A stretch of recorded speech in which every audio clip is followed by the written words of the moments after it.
Ajá, pues me terminé Dressrosa, pero este video va a ser ligeramente distinto a los demás, ya que normalmente lo que yo hago es verme hasta cierto capítulo en específico y luego hablar de todo lo que pasó en esos capítulos.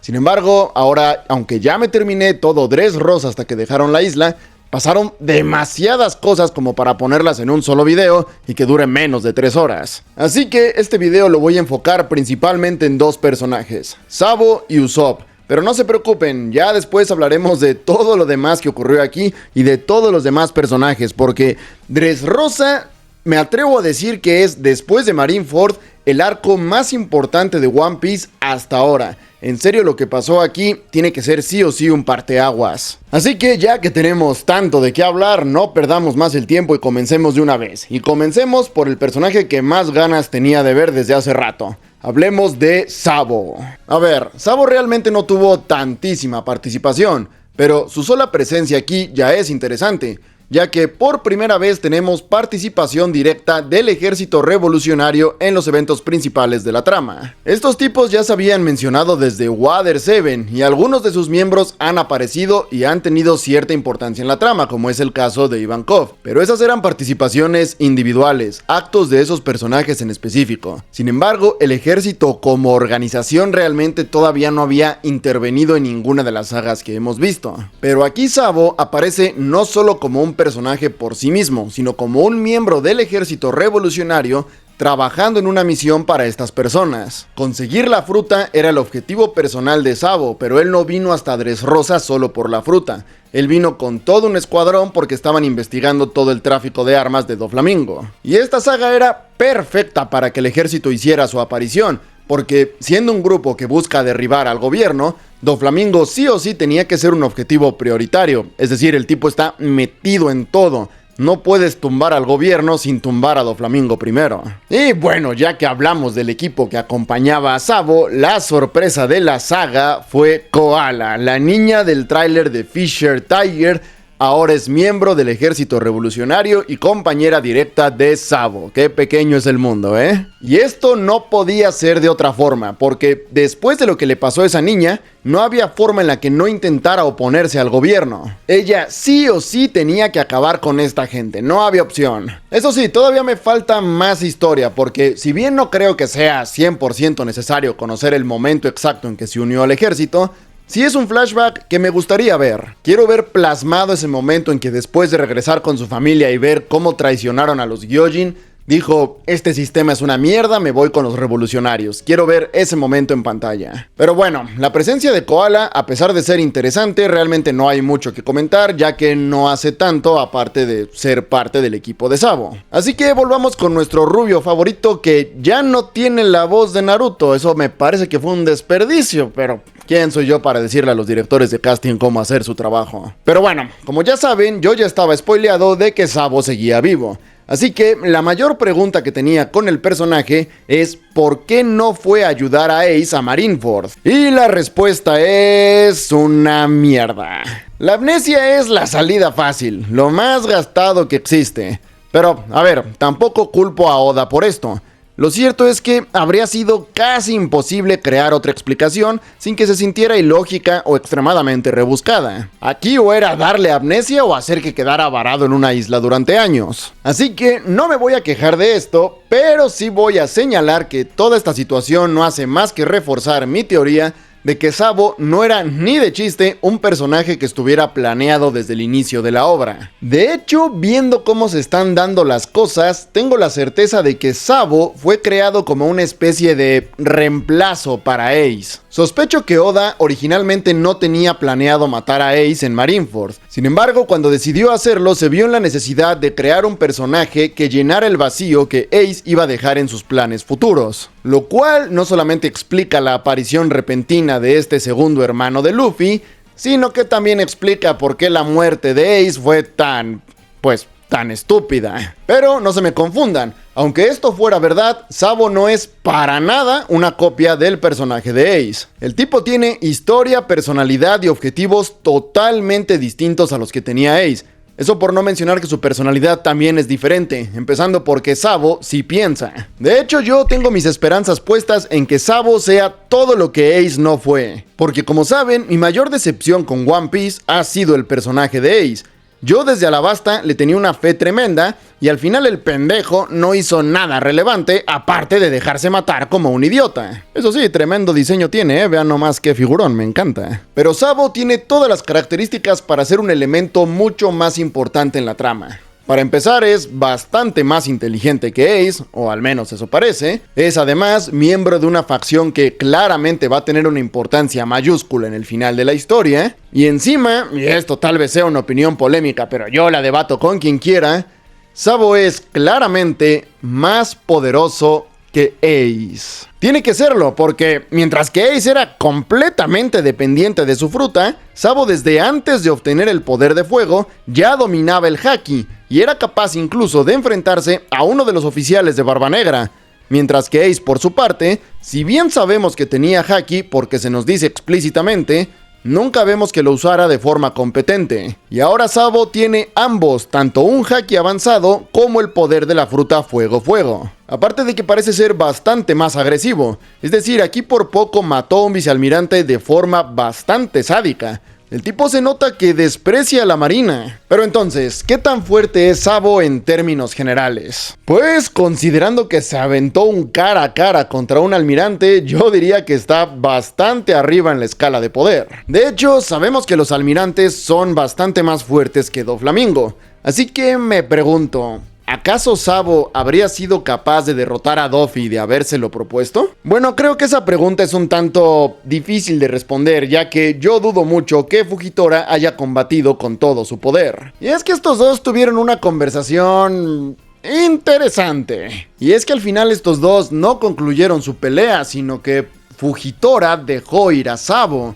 No sabemos exactamente de qué hablaron, pero parece que llegaron a un acuerdo. Y a ver, vamos a analizar esto rápido porque voy a soltar lo que creo que es la teoría más obvia hasta ahora. Fujitora va a traicionar a la marina. No hay manera de que esto no ocurra. El tipo no solamente está cuestionando abiertamente al gobierno, sino que tiene las bolas de decirle a Kainu en su cara que el gobierno es una porquería y que debe cambiar. ¿Recuerdan lo que teoricé en Punk Hazard de que al final de la historia el gobierno iba a reorganizarse bajo una nueva visión? Pues acá tenemos otro personaje que sí o sí va a ser parte de ese cambio.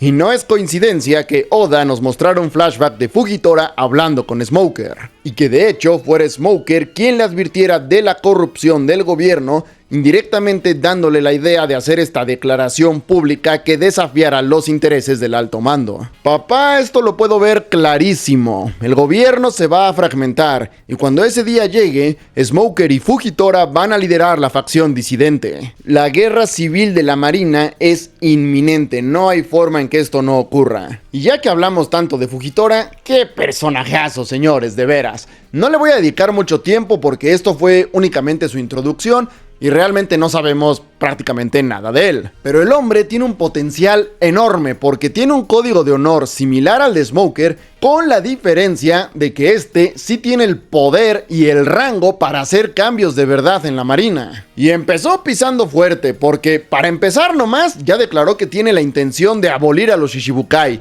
Y tiene toda la razón, porque esta organización es una de las mayores muestras de la corrupción que hay en el gobierno. Tal cual son criminales a los que se les perdona prácticamente todo solo porque conviene a los intereses de la gente en el poder. Mientras no ataquen directamente a la marina o se pongan a investigar los poneglyphs como hizo Crocodile, esta gente puede hacer lo que quiera, puede genocidar a un país si les viene en gana y nadie les va a decir nada. Y tal cual es lo que hacen. Doflamingo es un asesino en masa, es un genocida. Pero no nos desviemos del tema, porque el caso es que Fujitora viene con todo a hacer un cambio. Me muero de ganas por saber más de este personaje, en especial tras ese comentario de que él mismo se sacó los ojos para evitar ver los horrores de este mundo. Dios, necesito saber qué cosa fue lo que vio para que alguien así se arrancara los ojos. Necesito saber más de este tipo. Se supone que ahora está obligado por Akainu a dar caza a Luffy y Law, así que en teoría deberíamos verlo más seguido porque en teoría debería estar persiguiendo a Luffy.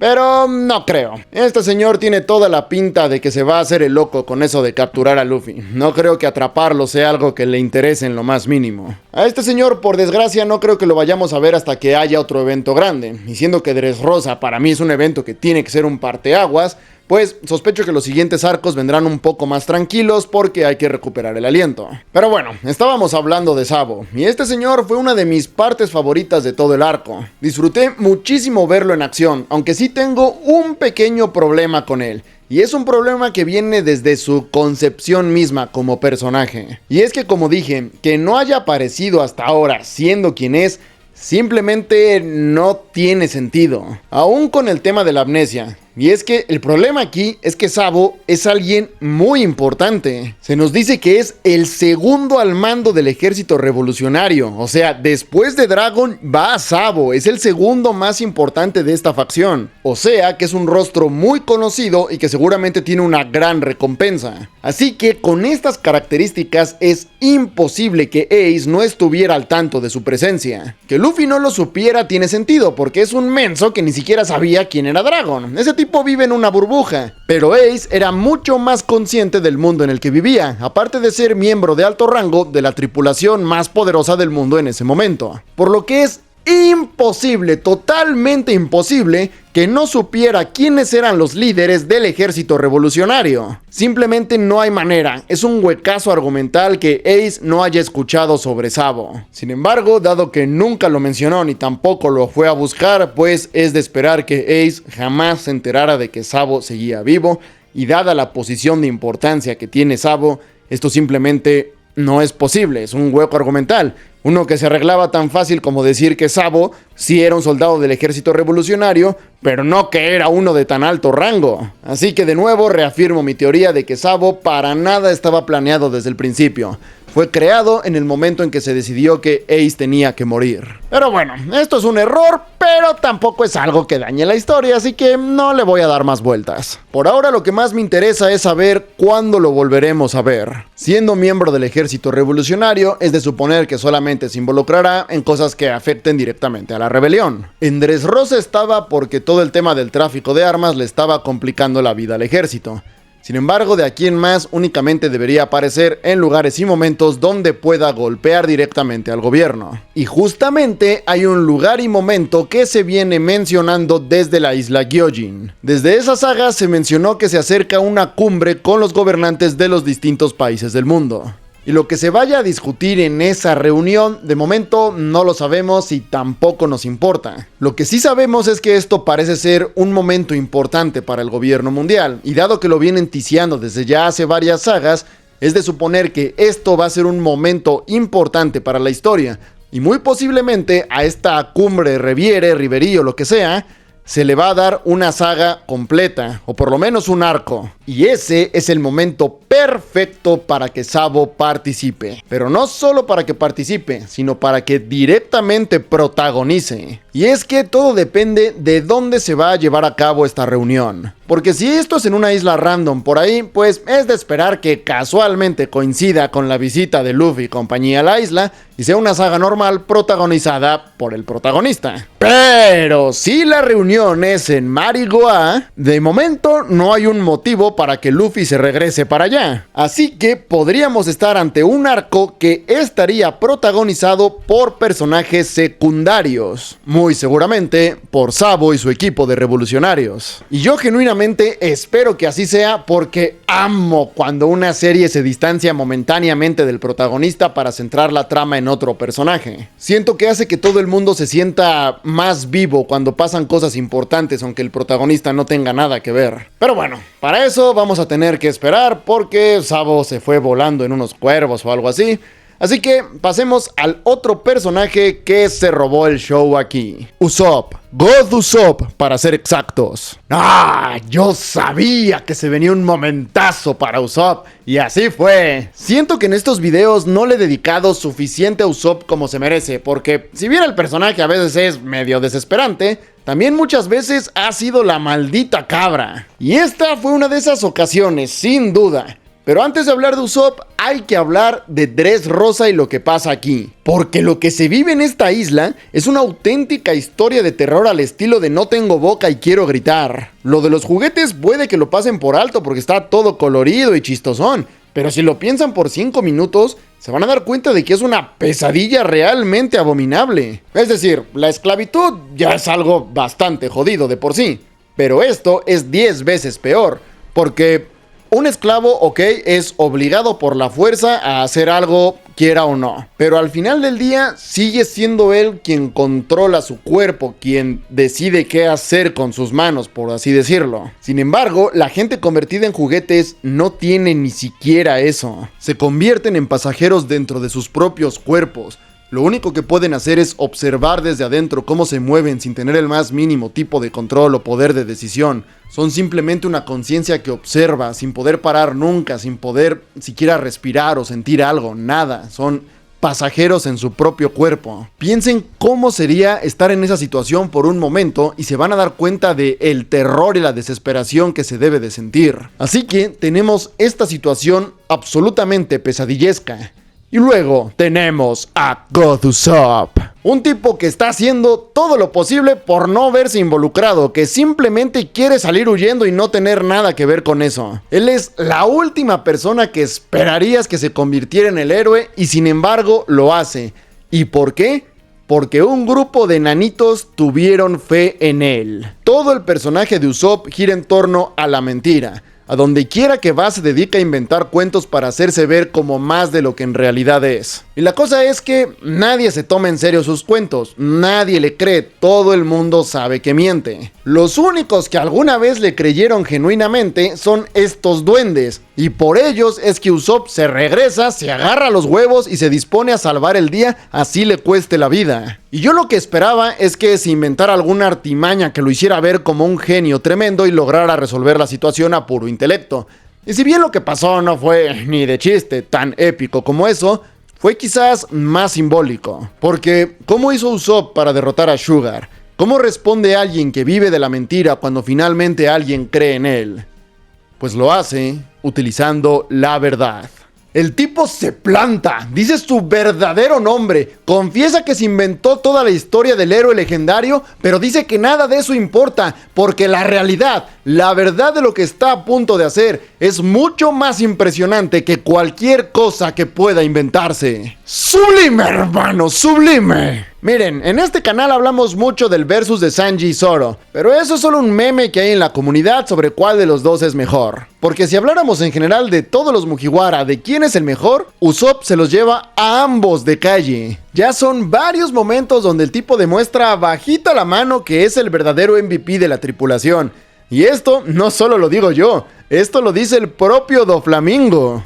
Porque mientras que a Luffy lo consideraba tan poca cosa que incluso se tomó la molestia de ir a ayudarlo para que vencerlo no fuera tan aburrido y tan fácil, a Usopp de una lo catalogó como la mayor amenaza que había en la isla. Y ustedes dirán, sí, pero es porque no sabía realmente nada sobre Usopp, solo escuchó que liberó a sus esclavos. Y ese es exactamente el punto, porque este loquito fue el único que de verdad le hizo daño a la organización de Doflamingo. Tan solo piensen cuál es la perspectiva que Doffy tiene respecto a esta situación. Trafalgar, que es un Shichibukai hiper conocido, se aventó un plan súper elaborado para acabar con Doflamingo y Doffy se lo quitó de encima como si fuera un insecto. Nunca estuvieron en la misma liga. Y de repente aparece este loquito del que nadie ha oído hablar nunca, porque Usopp ni siquiera tenía una recompensa. La recompensa era por Sogeking. A Usopp no lo conocía nadie. Aparece ese total desconocido y en 15 minutos le destroza toda la infraestructura a la organización.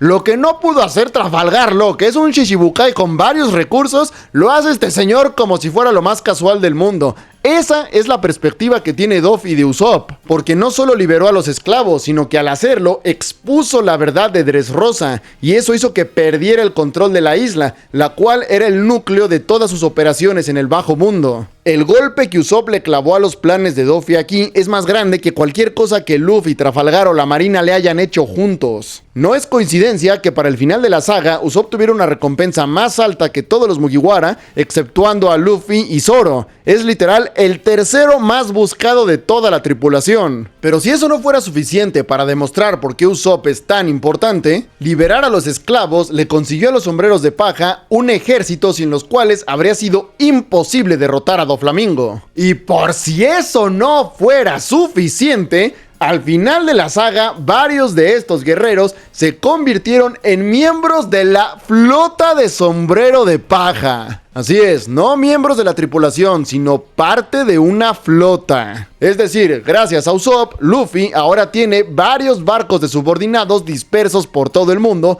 tal como tienen los emperadores, con sus respectivas divisiones y toda la cosa. Ahora sí que puede empezar a reclamar islas como parte de su territorio. Amén de que si alguna vez necesita refuerzos para enfrentarse a una amenaza particularmente poderosa, puede convocar refuerzos tal como hizo Barba Blanca en Marineford, obviamente a su respectivo nivel. Y todo gracias a God Usopp, la puta cabra. Que me da risa porque Luffy en realidad no quería nada de esto, pero igual le cayó su tripulación, no era opcional. Pero en fin, el caso es que Usopp es el MVP de acá. Y como no le bastó con derrotar a Sugar una vez, el muy pitudo lo hizo por segunda vez el mismo día para salvarle el culo a Trafalgar y a Luffy. Y no voy a mentir, la primera derrota de Sugar me pareció medio pitera con eso de que simplemente la asustara y ya. Pero la segunda sí me gustó, porque eso de que Usopp se mandara un tiro imposible para derrotarla a distancia estuvo exquisito, papá. Está bien que la cualidad principal del personaje son sus mentiras, pero no hay que dejar pasar que también tiene habilidades de combate. En este caso, que tiene muy buena puntería. Eso sí, Toei se fue a la mierda con el relleno. Son como 5 capítulos de solo ver al personaje apuntar, no mamen. De hecho, este arco sí que puso a prueba mi paciencia. El nivel de relleno aquí es ridículo, es un asco. La historia es buenísima y eso es lo que a mí más me interesa, por eso lo disfruté. Pero sí fue pesado de ver, daba flojera de aguantarse tanta mamada que metía Toei.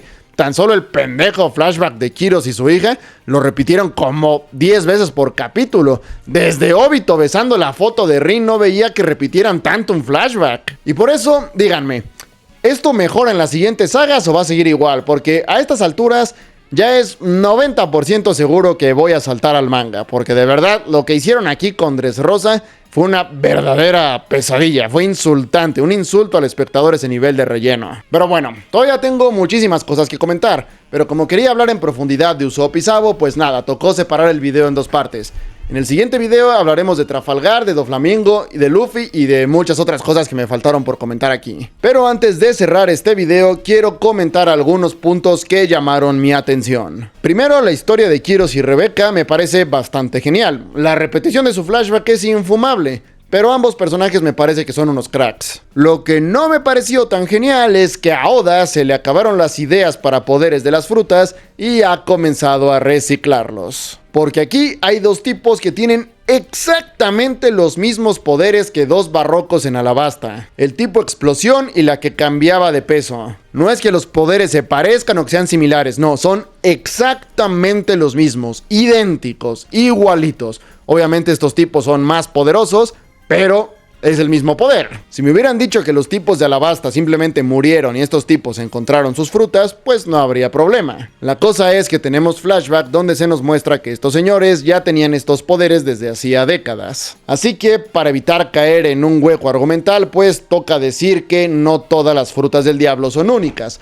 Hay algunas que simplemente hay varias con el mismo poder y ya está, hay ediciones repetidas. Y ya que hablamos de los subordinados de Doflamingo, apareció un tipo que lo llamaron Medio Gyojin. Y tal cual, el tipo tiene cuernos, dientes y una aleta de tiburón. Así que mi pregunta es, ¿existen los híbridos de Gyojin y humano en este universo? ¿Es posible mezclar razas y que tengan hijos? ¿O este tipo en realidad solamente es una especie de mutante? ¿O comió la fruta pescado? ¿O qué pasa con este tipo? ¿Es realmente un híbrido de Gyojin o humano? ¿O es otra cosa? Y bueno, eso del medio gyojin es una curiosidad, pero ciertamente no es ni de chiste lo que más me interesa acá. Porque si vamos a hablar de subordinados de Doflamingo, hay que hablar de la gran sorpresa de la saga.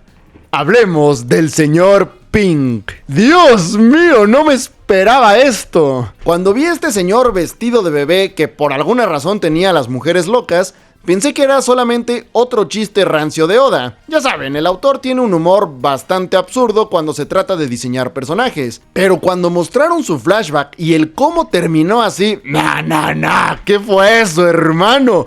¿Cómo me vas a meter semejante trasfondo para un personaje súper secundario? Ya antes nos habían mostrado la historia de Baby Five, y eso estuvo bueno. Me parecía cool que nos dieran trasfondo de villanos secundarios mediante flashbacks cortos. De hecho, lo de Baby Five lo veo como un ejemplo de cómo se puede generar empatía por un villano sin necesidad de ponernos una película de 3 horas. Pero es que lo de Mr. Pink estuvo en otro nivel.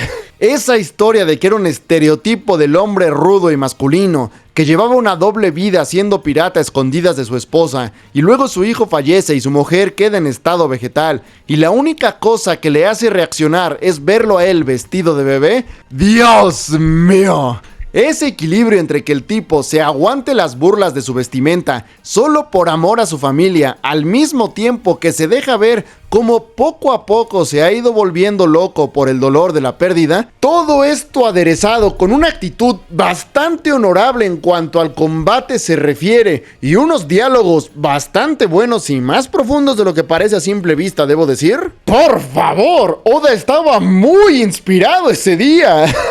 10 de 10, Mr. Pink. Tal vez seas cómplice del villano más malvado de esta historia, pero tienes mi respeto. Ojalá un día tú y Frankie puedan ir a tomar esa copa. Pero bueno, hasta aquí este video. En el próximo hablaremos sobre todo lo que faltó. Y no se preocupen, este no va a tardar tanto porque ya me vi lo que tengo que verme. Solo tengo que escribir el guión y bla bla bla. Así que en teoría no debería tardar tanto. Por ahora eso es todo. Y bueno, ya saben cómo es esto. Suscríbanse, denle like, vayan a seguirme en mis redes sociales. Coméntenme aquí abajo lo que piensan. Y todas esas cosas. Seguramente habrán escuchado que mi voz sonó bastante rara durante este video. Es que tengo la garganta un tanto jodida. Razón que también ha retrasado otros videos. Pero bueno, espero que pronto pueda recuperar mi voz y pueda volver a grabar sin que se me estén oyendo todos los gallos. Y así podemos traer más contenido más seguido. Por ahora eso es todo. Así que ya lo saben, suscríbanse, todo eso. Un saludo a todos y nos vemos en la próxima.